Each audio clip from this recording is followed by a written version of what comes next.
నమస్తే. నేను మీ బాబీ వర్ధన్. బీబీసీ వాయిస్ ఛానల్‌లోని 'ఓల్డ్ ఈజ్ గోల్డ్' వెండితెర ముచ్చట్లు కార్యక్రమానికి స్వాగతం.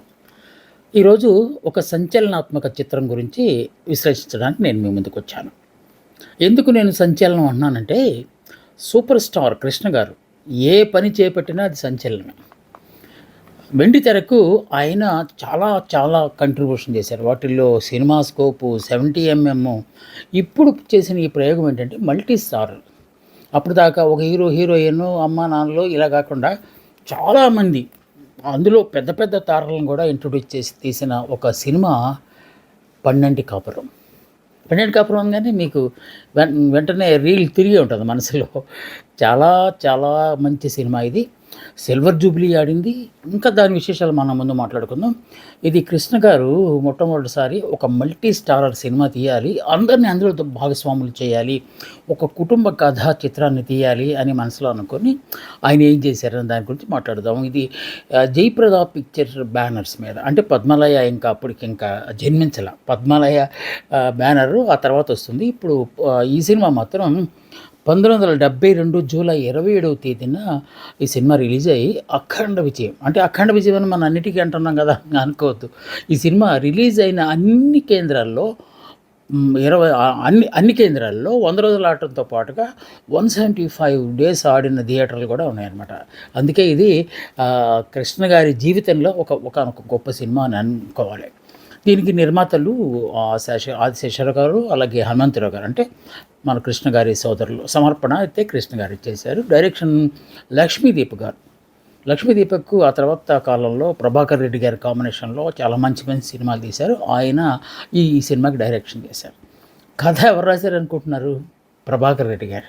ఆయన చూడగానే వేరేగా అనుకుంటాం మనం. కొన్ని సినిమాలు, చాలా సినిమాలు ఆయన విలన్గా చేశారు. ఆ తర్వాత ఉదాత్తమైన పాత్రలు కూడా వేశారు. కానీ ఎక్కువ సినిమాలు ఆయన విలన్గానే చేశారు. సో ఆయన ఏంటి ఇలాంటి కథ రాయటం ఏంటి అంటే దానికి కూడా ఒక స్ఫూర్తి ఉంది. అది కొంచెం ముందుకు వెళ్ళినాక మనం మాట్లాడదాం. దీనికి మాటలు మద్దిపట్ల సూరి గారని మంచి నవలా రచయిత, ఆయనతో రాయించారు. ఇక సంగీతం ఇంకప్పుడే ఆల్మోస్ట్ దగ్గరగా ఆయన ఇంకా ముగించిపోతున్నారన్న సందర్భంలో ఎస్పి కోదండపాణి గారితో సంగీతం నెరవేర్చారు. అందుకే పాటలన్నీ మెలోడీస్ సూపర్ హిట్లాగా చేశారు. దాశరథి గారు, మైల్ వరపు గోపి గారు, అదే గోపి అంటాం కదా, వాళ్ళిద్దరూ వీటికి పాటలు రాశారు. ఇక నేపథ్య గానం అయితే ఘంటసాల మాస్టర్ అప్పటికి సజీవంగా ఉన్నారు. ఆయన గొప్ప పాటలు పాడారు. బాలు గారు, అలాగే సుశీలమ్మ. ఆశ్చర్యం ఏంటంటే ఈ సినిమాలో కోదండపాణి గారు కూడా ఒక పాట పాడారు. అదేంటో మనం ఆ తర్వాత మాట్లాడుకుందాం. ఇంకా ముఖ్య తారాగణం విషయంలోకి వచ్చేసరికి కృష్ణ గారు, ఎస్విఆర్, గుమ్మడి, ప్రభాకర్ రెడ్డి, మిక్కిలినేని, అల్లు రామలింగయ్య, సాక్షిరంగారావు, రాజుబాబు, రామ్మోహన్ కృష్ణ గారికి మంచి ఫ్రెండ్, ఆయనతో పాటుగా పుట్టిప్రసాద్, బాలకృష్ణ లాంటి వాళ్ళు కూడా ఉన్నారు. ఇక మహిళామణులు అయ్యేసరికి విజయ నిర్మల్ గారు లీడ్ రోల్ వేశారు. దేవిక గారు అలాగే మంచి పాత్ర వేశారు. ఇంకా మంచి పాత్ర వేసిన వాళ్ళు జమున గారు, అలాగే బి సరోజాదేవి. వీళ్ళు బ్రదర్స్కి అందరికీ వీళ్ళందరూ పెయిర్స్ అనమాట. వాళ్ళు చేశారు. అలాగే పండరీబాయి గారు, రాధాకుమారి గారు, సంధ్యారాణి గారు రాజబాబు గారు పక్కన చేశారు. జయసుధ తెలుసు కదా, సహజ నటి జయసుధ మహాస్టార్ అయిపోయింది. ఆ తర్వాత ఆవిడ ఈ సినిమాలో డెబ్యూ అనమాట. ఆ సినిమాలో ఆవిడ పేరు జయసుధ కాదు, సుజాత. అసలు పేరు అదే టైటిల్స్లో కూడా వేశారు. ఆ తర్వాత కాలంలో ఆవిడ నటనను చూసి దాసరి గారే ఆవిడకి జయసుధ అనే పేరు పెట్టారని అంటారు. సో జయసుధకి విజయ నిర్మల్ గారికి, అంటే ఈ సినిమా హీరోయిన్ విజయ నిర్మల్ గారికి బంధుత్వం ఉంది. అంటే వాళ్ళ పెద్దన్నయ్య కుమార్తె అనమాట, అంటే మేనగోళ్ళు అవుతుంది అనమాట అని చేశారు. అలాగే చైల్డ్ ఆర్టిస్ట్గా విజయ నిర్మల్ గారి కుమారుడు నరేష్, సీనియర్ నరేష్ అంటాం కదా ఇప్పుడు, ఆయన కూడా చేశారు ఈ సినిమాలో. సో ఇంకా ముందుకు వెళ్ళాక కొన్ని ముఖ్యమైన విషయాలు, ఈ బంధుత్వాల మధ్య ఏ విధంగా వాళ్ళ అనుబంధాలు, అనురాగాలు ఎలా ఉంటాయో దాని గురించి కూడా మాట్లాడదాం. సినిమా గురించి మాట్లాడటానికి, ఈ సినిమా అంత గొప్పగా ఆడటానికి ప్రధానమైన కారణం కథను ప్రభాకర్ రెడ్డి గారు రాశారు. అప్పటికే 1970 సంవత్సరంలో పచ్చని కాపురం అని ఒక సినిమా తీశారు. ఆ సినిమాకి కథ రాసింది ప్రభాకర్ రెడ్డి గారు. సో ఆ సినిమా ఎక్కడైతే ఎండ్ అయిందో అక్కడి నుంచి ఈ సినిమా మొదలు కావాలని చెప్పి మళ్ళీ ఫ్యామిలీ సెంటిమెంట్‌లతో ఒక కథ రాయాలని ఆయన అనుకొని ఈ కథ రాసి కృష్ణ గారికి వినిపిస్తే అద్భుతంగా ఉంది సార్. చేద్దాం సార్ డాక్టర్ గారు ఆయన డాక్టర్ గారు కదా ప్రభాకర్ రెడ్డి గారు. చేస్తాం సార్ అని చెప్పారట. అందుకని ఆ విధంగా వచ్చింది. ఇది కృష్ణ గారి కెరీర్‌లో అంటే కృష్ణ గారు చాలా విజయాలు సాధించారు కానీ ఇది మొట్టమొదటి సిల్వర్ జూబ్లీ ఫిల్మ్. అంటే 175 డేస్ ఆడిన కృష్ణ గారి సినిమాల్లో ఇదే ఫస్ట్ మూవీ కింద లెక్క. అందుకే ఇది ఒక ప్రత్యేకమైన సినిమాగా కృష్ణ గారు సజీవంగా ఉన్నప్పుడు చాలాసార్లు చెప్తూ ఉండేవారు. అసలు ఏంటి కథ అంటే ఉమ్మడి కుటుంబాలు. ఇప్పుడు అసలు అవి లేవు. న్యూక్లియర్ ఫ్యామిలీస్ వచ్చినాయి. చిన్న కుటుంబం, చింతలేని కుటుంబం లాంటివి వచ్చింది. అప్పుడు ఉమ్మడి కుటుంబాలు ఏ విధంగా ఉన్నాయి, ఉమ్మడి కుటుంబాలు, ఆ కుటుంబాల్లో ఉండే ఆప్యాయతలు, అనుబంధాలు, కొన్ని సందర్భాల్లో అపార్థాలు, అలాగే ఆర్థిక సమస్యలు, తర్వాత అవన్నీ ఏ విధంగా ఫ్యామిలీని విచ్ఛిన్నం చేస్తాయి అనే అంశాన్ని దీనిగా కీలకంగా తీసుకొని ఈ కథ రాశారు మన ప్రభాకర్ రెడ్డి గారు. కృష్ణ గారు సొంతగా చేసిన చిత్రాల్లో సాధారణంగా భారీ తారాగణం ఉండాలని కోరుకుంటారు. కొన్ని సినిమాలు అలా చేశారు. కానీ దీనిలో అతి భారీ తారాగణాన్ని పెట్టారు. అందుకే మనం మల్టీ స్టారర్ సినిమా అని చెప్పి అంటున్నాం. ఇక ఉందాక జయసుధ గారు గురించి మాట్లాడాం. ఆవిడ విజయ నిర్మల గారికి మేనకోడలు కావడం వల్ల స్క్రీన్ టెస్ట్ చేద్దాం అన్నట్టుగా ఆవిడని జమున గారి కూతురు పాత్ర ఇస్తుంది. అది పాత్ర తక్కువ పాత్రే కానీ ఆ పాత్ర చుట్టూ తిరిగే క్యారెక్టర్లు చాలా ఎక్కువ. సో అందువల్ల ఆ పాత్ర కూడా చాలా ప్రాధాన్యత ఉందని మనం భావించాలి. అలాగే నరేష్ గారు వాళ్ళ అబ్బాయి. సో కృష్ణ గారికి విజయ నిర్మల్ గారికి సాక్షిలో సినిమాలో పరిచయం అయ్యి ఆ తర్వాత కొన్నాళ్ళు అయిపోయిన తర్వాత 1969లో అంటే 1969లో వాళ్ళిద్దరికీ పెళ్ళి అయింది. అప్పటికే కృష్ణ గారికి మ్యారేజ్ అయ్యి ఉంది, విజయ నిర్మల్ గారికి మ్యారేజ్ అయ్యి ఉంది. ఆ సినిమాల్లో ఇలాంటి జంటలు మళ్ళీ సెలబ్రిటీని చేసుకోవటం, మన హిందీలో ధర్మేంద్ర గారు కావచ్చు, అమితాబ్ బచ్చన్ గారు కావచ్చు, వీళ్ళందరూ స్టార్ హీరోయిన్లనే పెళ్లి చేసుకున్నారు. సో ఇక్కడ కూడా ధర్మేంద్ర గారిని ఎందుకు పోల్చానంటే ధర్మేంద్ర గారికి అప్పటికే భార్య ఉండి కూడా ఆ తర్వాత చేసుకున్నారండి అనే సందర్భాన్ని గుర్తు చేయడానికి మాత్రమే ఇది తీసుకొచ్చాను. సో 69లో వాళ్ళకి మ్యారేజ్ అయిపోయింది. అప్పటికే ఇంకా చాలా సినిమాలు తీస్తున్నారు. కృష్ణ గారికి అప్పటికే మ్యారేజ్ అయ్యి మొత్తం 5 పిల్లలు, 2 అబ్బాయిలు అంటే రమేష్ బాబు, మహేష్ బాబు గారు, ఆ తర్వాత 3 అమ్మాయిలు. 3 అమ్మాయిలు కూడా వాళ్ళ పేరుతోనే బ్యానర్స్ కూడా ఆ తర్వాత కాలంలో పెట్టారు. సో నరేష్ విజయ నిర్మలకి అప్పటికే విజయ నిర్మల గారికి కేఎస్ మూర్తి గారు అనే ఆయనతో మ్యారేజ్ అయితే వాళ్ళిద్దరూ పుట్టిన సంతానమే నరేష్. అయితే కృష్ణ గారు విజయ నిర్మల గారు పెళ్లి చేసుకున్న తర్వాత వాళ్ళు సంతానం జోలికి వెళ్ళలేదు. అంతా సినిమాల వైపే దృష్టి మళ్లించారు. అందువల్ల వాళ్ళకైతే సంతానం లేదు. కానీ విజయ నిర్మల గారికి పుట్టిన నరేష్ని కృష్ణ గారు సొంత కుమారుడి కంటే ఎక్కువగా చూసేవారని చాలా సందర్భాల్లో ఆయన చెప్పారు. అలాగే నరేష్ గారు కూడా చెప్పారనమాట. సో ఇది అసలు తీస్తున్న సినిమానే కుటుంబ బంధాలకు సంబంధించింది. అందుకే ఈ 2 కుటుంబాలకు సంబంధించిన ఈ విషయాలు కూడా నేను మీతో ప్రస్తావించాలని. ఇలాంటి అంశాలు చాలామందికి తెలియవు. ఎందుకంటే ఎక్కడ పెడితే అక్కడ అవి పుస్తకాల్లోనో ఎక్కడ రాయరు. చాలా మదనం అంటే రీసెర్చ్ చేస్తే కానీ ఇలాంటి అంశాలు బయటకు రావు. సో ఈ ఇరుసం ఇరు కుటుంబాలు చాలా సాన్నిహిత్యంతో ఉండే చివరిదాకా. మహేష్ బాబు గారు కూడా విజయ నిర్మల గారిని గౌరవించేవారు. నరేష్ గారు కూడా వాళ్ళ మిగతా బిడ్డలందరినీ, కృష్ణ గారి బిడ్డలందరినీ గౌరవించారు. పరస్పరం చాలా అన్యోన్యంగా వాళ్ళు ఉండేవారు. సో ఈ సినిమాకి భారీ తారాగణం అని చెప్పి మనం అనుకున్నాం కదా కథానుగణంగా. సో దానికి ఎవరెవరిని ఏ పాత్రలకు వేస్తే బాగుంటుంది అని అట్లా కృష్ణ విజయ నిర్మల గారు సెట్ అయిపోయారు ముందే. సో పెద్దన్నయ్య పాత్ర అంటే 4 బ్రదర్స్ వాళ్ళు ఆ సినిమాలో. సో ఎస్వి రంగారావు గారు ఆ స్టేజ్లో ఉన్న వ్యక్తి అయితే తప్ప ఆ పాత్రను సరిగా నెక్స్ట్ అన్నగారు గుమ్మడి గారు, ఆ తర్వాత ప్రభాకర్ రెడ్డి గారు, కృష్ణ గారు. సో 4 బ్రదర్స్ అనమాట ఆ సినిమాలో. మళ్ళీ వాళ్ళకు పెయిర్స్గా దేవిక గారు, అలాగే బి సరోజాదేవి గారు, విజయ నిర్మల గారు ఉన్నారు. ఎస్వి రంగారావు గారికి భార్య ఉండరు. సో గుమ్మడి గారు కథ వేరుగా ఉంటుందన్నమాట. సో వీళ్ళందరినీ తీసుకున్న తర్వాత గుమ్మడి గారు చదువుకునే రోజుల్లో ప్రేమలో పడి కొంచెం ఒక అడుగు ముందు వేయటం వల్ల ప్రేయస్కి గర్భం వస్తుంది. ఆ తర్వాత ఆయన వేరే పెళ్లి చేసుకోవాల్సి వస్తుంది, ఆవిడ వెళ్ళిపోతుంది అనమాట. సో ఆ పాత్ర వేసింది జమున గారు. చాలా అసలు ఆ సినిమా అంతా ఆవిడ చుట్టూ తిరుగుతున్నట్టు ఉంటుంది అనమాట. సో ఇలా ఆ పాత్ర ఏంటి, టీవీ ఉంటుంది. అంటే దెబ్బతిన్న పులిలాగా ఆవిడ అదే శివంగిలాగా తయారయ్యి, ఆ తర్వాత రివెంజ్ తీర్చుకోవటం ఈ సినిమాలో చాలా బాగా చిత్రించారు. సో, ఆ పాత్రకి ఎవరైతే బాగుంటారో, ఎందుకంటే రాజ్యం టీవీ ఉండాలి, దర్పం ఉండాలి, ఒక ప్రక్క అహంకారం ఉండాలి, మాటల్లో అభిజాత్యం ఉండాలి, మళ్ళీ లోపల కుమిలిపోతున్న భావన ఉండాలి. సో, ఇవన్నీ ఎవరైతే చేయగలరని ఫస్టు ఈ లక్షణాలు కొంచెం ఉన్న ఆవిడ భానుమతి గారే అనుకుని భానుమతి గారి దగ్గరికి వెళ్ళాను. భానుమతి గారిని అడిగారట. ఆవిడ ఎవరు ప్రశ్న, చాలా జూనియర్ కదా అని ఇలాగ మాట్లాడేసి చాలా కండిషన్లు పెట్టారట. నాకు సమయం ఉన్నప్పుడే వస్తాను, నేను ఇంకో సినిమా తీసుకుంటున్నాను. అప్పటికే ఆవిడ అంతా మన మంచికే అనే సినిమా తీస్తున్నారట. ఆ సినిమా బిజీలో నేను ఉన్నాను.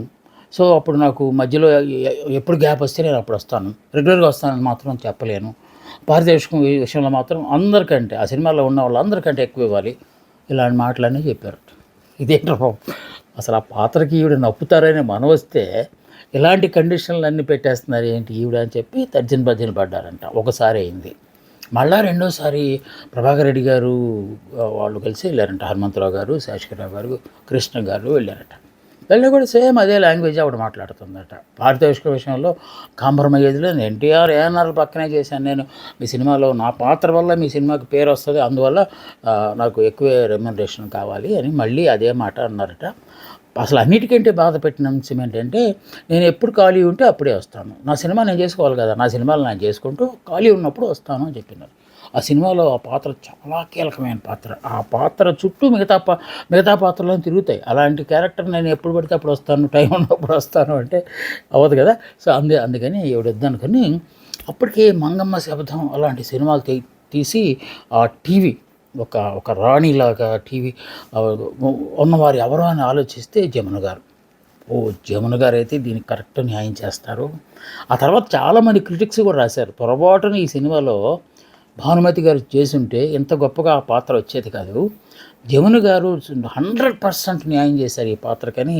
ఆ తర్వాత సినిమా క్రిటిక్స్ చాలా సందర్భాల్లో సమీక్షలు చేశారు, మాటలు కూడా వాళ్ళు మిగతా చోట్ల కూడా చెప్పిన సందర్భం ఉంది. సో జమున గారు ఆ పాత్రకి ఆ పాత్రకి ఆవిడైతేనే బాగుంటుంది, ఆవిడ ఆ పాత్ర కోసమే పుట్టారు, లేకపోతే ప్రభాకర్ రెడ్డి గారు ఆవిడ కోసమే ఆ పాత్ర రాశారు అన్నంత గొప్పగా ఆ సినిమా తీశారు.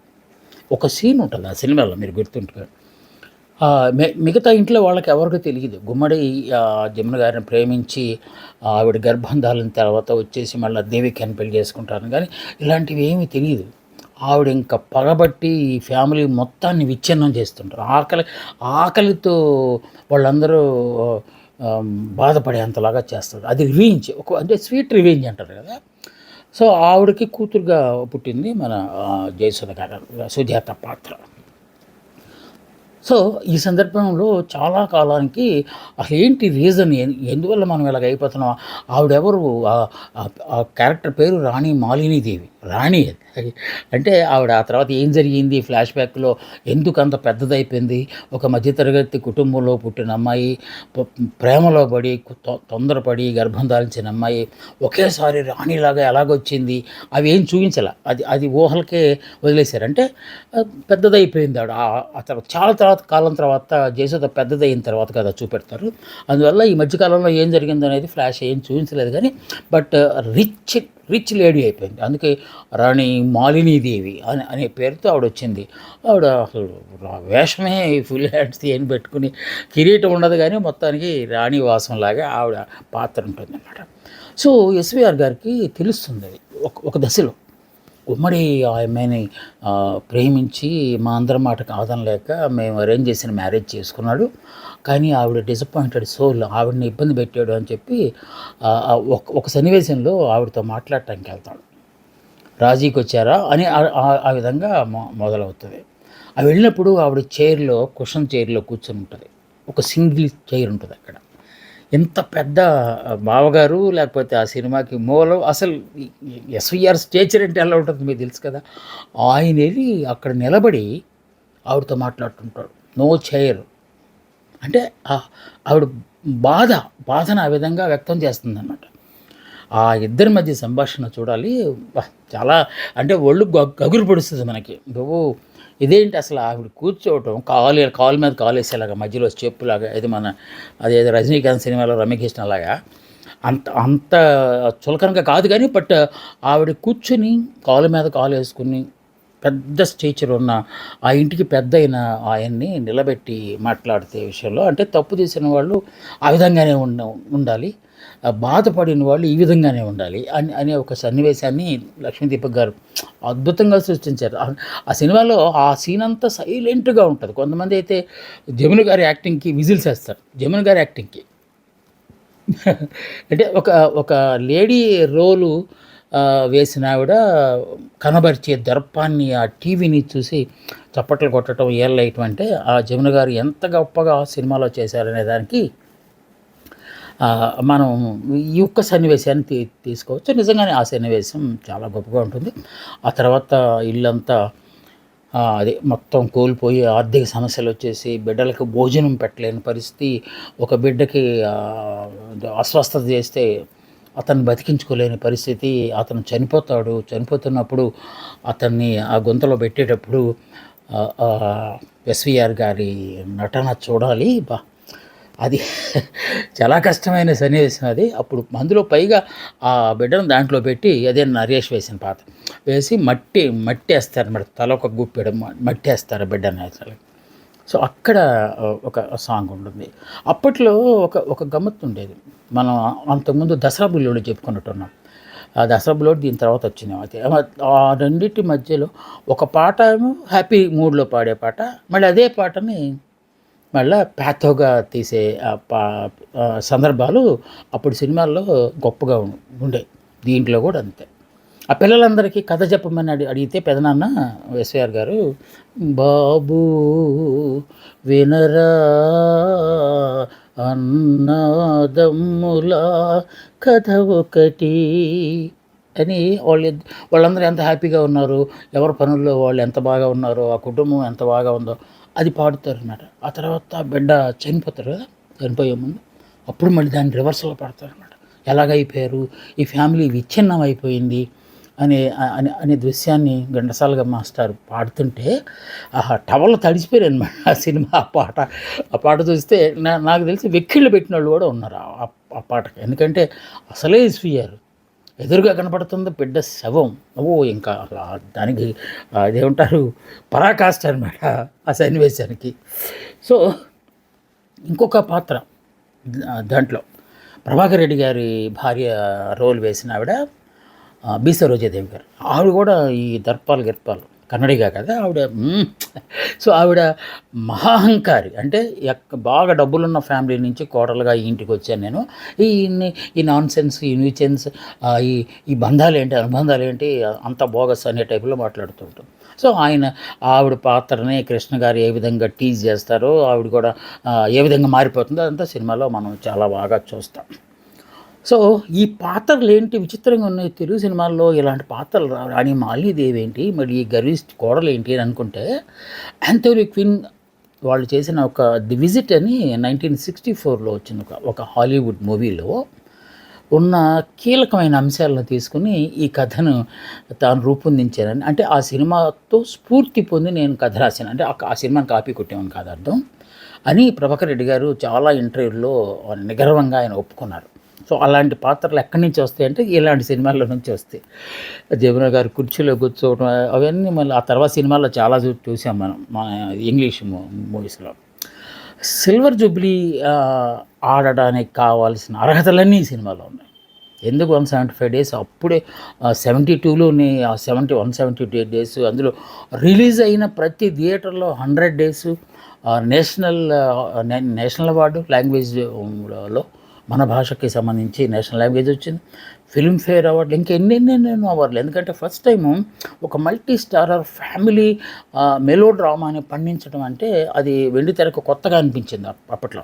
దీని స్ఫూర్తితోనే ఆ తర్వాత చాలా భాషల్లో కూడా తీశారు. ఇదే సినిమాని హిందీలో తీశారు, తమిళ్లో కూడా తీశారనమాట. సో ఎస్విఆర్ గారు ఇందాక చెప్పిన సన్నివేశం ఉంది కదా, జమున గారు కాలు మీద కాలు వేసుకొని కూర్చున్నప్పుడు షార్ట్ బ్రేక్లో ఆవిడ ఏడ్చేసి, సార్ ఏమనుకోవద్దు సార్ అంటే, అదేంటమ్మా అలాగంటావు, అది సన్నివేశం. నువ్వు నువ్వు జీవించావు, నేను జీవించాను. అంతే తప్ప అది మన ఇద్దరి మధ్య జమునాకి, ఎస్వి రంగారావు గారి మధ్య కాదు కదా ఆ పాత్ర అని ఆయన చాలా బాగా సర్ది చెప్పారట. అప్పుడు అంటే అలాంటి పెద్ద పెద్ద వాళ్ళందరూ ఉండబట్టే సినిమాలు ఆ విధంగా గొప్పగా రాణించినాయి అని చెప్పి అనుకోవాలి. సో జాతీయ అవార్డు మా తెలుగు సినిమా కేటగిరీలో ఇది ఉత్తమ చిత్రంగా వచ్చింది. తమిళ్లో అంబు సహోదరగళ్ అంటే సహోదరగళ్ అంటారు, గా అంటారు కదా వాళ్ళు అనే దాంట్లో ఆ పేరుతో తమిళ్లో తీశారు. సునేరా సంసార్ అని హిందీలో కూడా ఈ ఈ సినిమాని రీమేక్ చేయాలి. ఎందుకంటే కథ మంచిది కదా, అందువల్ల ఏ భాషలో తీసినా కూడా డెఫినెట్గా ఎవరికి వాళ్ళే చూసుకుంటారు ఆ సినిమాలో. ఇలాంటి సన్నివేశాలు మన ఇంట్లో కూడా జరిగినాయి కదా కొన్నిసార్లు అలాగ అనుకుంటారు, అంటే కనెక్ట్ అయిపోతారు. అందువల్ల అన్ని భాషల్లో ఆ సినిమా గొప్పగా ఆడిందనే మనం అనుకోవాలి, అంటే రీమేక్లు చేయాలి. ఆ తర్వాత ఇక మన కోదండపాణి గారు పాటలు అసలు మనం ఇంకా వాటి గురించి ప్రత్యేకంగా చెప్పాలి. ఎందుకంటే ఆయన మెలోడీ బ్రహ్మ. గొప్ప గొప్ప గతంలో ఆయన తీసిన అన్ని సినిమాల్లో మరి అంటారు కదా, ఎస్విబి గారు ఏమనేవారు ఆయన్ని, నాన్నగారు అంటే ఆయనకి జీవితాన్ని ఇచ్చిన ఆయన. ఆ విధంగా మనం కోదండపాణి గారికి గొప్ప కృతజ్ఞత చెప్పుకోవాలి. ఎందుకంటే బాలు గారు లాంటి ఒక గాన గంధర్వుడిని భవిష్యత్తులో వచ్చిన ఆయన్ని ఇంట్రొడ్యూస్ చేసిన ఆయన. ఎక్కడో సినిమా పాటలు అదే ఆయన పాటల పోటీలో జడ్జిగా వెళ్ళి అక్కడ గుర్తించి తీసుకొచ్చి ఆ తర్వాత ఆయన మహాగాయకుడిని చేసిన పెద్ద మ్యూజిషియన్ కోదండపాణి గారు. సో ఆయన బాణీలు సమకూర్చిన ప్రతి పాట ఆ సినిమాలో సూపర్ హిట్. వాటిల్లో ఒకటి ఇందాక మనం అనుకున్నది, బాబూ వినరా అన్నదమ్ముల కథ ఒకటి, కలతలు లేని నలుగురు కలిసి సాగించారు పండంటి కాపురం, బాబూ వినరా అనేది ఆ పిల్లల కథ చెబుతూ పాడే మొదటి పాట అనమాట. ఆ తర్వాత పేతో సాంగ్ వస్తుంది. దాన్ని అంత మనం మనం మనం దానికి న్యాయం చేయలేము, అందుకని నేను చెప్పట్లా. ఆ తర్వాత ఈ జంటలు విజయ నిర్మల కృష్ణ గారు అలాగే రాజబాబు సంధ్యారాణి గారు పాడే ఇంకో పాట, ఆడే పాడే కాలంలోనే హాయిగా ఉండాలనే పాట ఒకటి వస్తుంది. ఆ తర్వాత వీళ్ళిద్దరికి డ్యూయట్ అద్భుతంగా, అది బృందావన్ గార్డెన్స్ అనుకుంటాను, చాలా బాగా వచ్చింది ఆ సినిమాలో ఆ పాట. ఈనాడు కట్టుకున్న బొమ్మరిల్లు కావాలి ముందు ముందు పొదరిల్లు పొదరిల్లు, ఈనాడు కట్టుకున్న బొమ్మరిల్లు. ఇది కూడా వాళ్ళిద్దరి మధ్య కృష్ణ గారి ఇదే. ఇంకా మన బీసరోజ గారు వేసిన పాత్రని టీజ్ చేస్తూ, ఏంటమ్మా నీ గర్వం, అందరూ మనుషులే కదా అనేది ఆయన పాడతాడు. తర్వాత ఏమమ్మ జగడాల వదినమ్మో ఎగిరెగిరి పడతావు ఏందమ్మో, బాలుగారు ఈ పాటకి జీవం పోసారు. తర్వాత ఇందాక మనం అనుకున్న పాట అది కోదండపాణి గారి మార్కు పాట అనమాట. ఆ పాట ఏంటంటే జమున గారు పాడతారు, బాధపడుతూ నేను ఎంత కష్టపడుతున్నాను వాళ్ళందరినీ రివెంజ్ పేరుతో అని చెప్పి మనసులో బాధపడుతూ, మనసా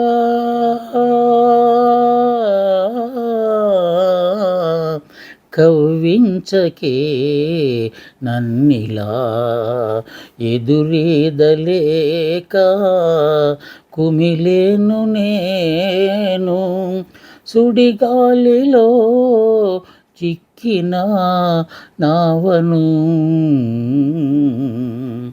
ఇది తెల్లాంగ రాగం అని చాలా పాపులర్ రాగ, ఆ రాగంలో ఆయన చేశారు. ఇంకా అన్నిటికంటే ఆణివచ్చి ఇంకొక పాట, అది స్వయన కోదండపాణి గారే పాడారు. ఇది బ్యాక్గ్రౌండ్ సాంగ్ అంటాం కదా, పిల్లల కష్టాలు నష్టాలు పడుతున్నప్పుడు అసలు మనిషి ఏమున్నది అంటే ఒక ఫిలసాఫికల్ సాంగ్ అన్నమాట. అది ఏదిగో దేవుడు చేసిన బొమ్మ, ఇది నిలిచేదేమో 3 రోజులు, బంధాలేమో 10,000, ఏదిగో ఇది కొదండపాణి గారు సుశీలమ్మతో పాడబెట్ట ఒక ఒక వేదాంతి లేకపోతే ఒక బెగ్గరు రోడ్డు మీద వెళ్తూ పాడుకుంటూ ఒక అమ్మాయిని పెట్టుకుని వెళ్తూ పాడుతూ ఉండే పాట అనమాట. అద్భుతంగా చిత్రీకరించారు. అందులో ఈస్ట్‌మన్ కలర్ అప్పట్లో అంటే అది ఇక చెప్పక్కర్లేదు. కృష్ణ గారు ఖర్చు ఏమాత్రం వెనకాడకుండా తీసిన ఈ సినిమా ఇప్పుడు కూడా మీరు అంటే ఆ సినిమా రిలీజ్ అయ్యి 50 సంవత్సరాలు అయిన సందర్భంగా ఒక మంచి సమావేశం ఏర్పాటు చేశారు కృష్ణ గారు. దాంట్లో మాదానందంగా పాల్గొని ఈ సినిమా తీసిన అంశాలు వాటిలో కొన్ని మనం తీసుకున్నాం అనమాట. ఇది కృష్ణ గారి సినిమా. భారీ బడ్జెట్‌తోనూ, భారీ ఎక్స్‌పెక్టేషన్‌తోనూ, భారీ డబ్బులు మళ్ళీ వెనకొచ్చిన ఆ సినిమా అనమాట ఇది. సో ఇది 1972 జూలై 27వ తేదీన రిలీజ్ అయ్యి అఖండ విజయం సాధించింది కదా. ఇది యూట్యూబ్లో అవైలబుల్గా ఉంది. మీరు చూడండి. ఖచ్చితంగా డిసప్పాయింట్ అవ్వరని మాత్రం నేను మీకు చెప్పగలను. ఇది వచ్చే వారం మళ్ళా ఇంకొక మంచి సినిమా గురించి నేను మీతో ముచ్చరించడానికి వస్తాను. అందాక సెలవు. నమస్తే, మీ బాబీ వర్ధన్.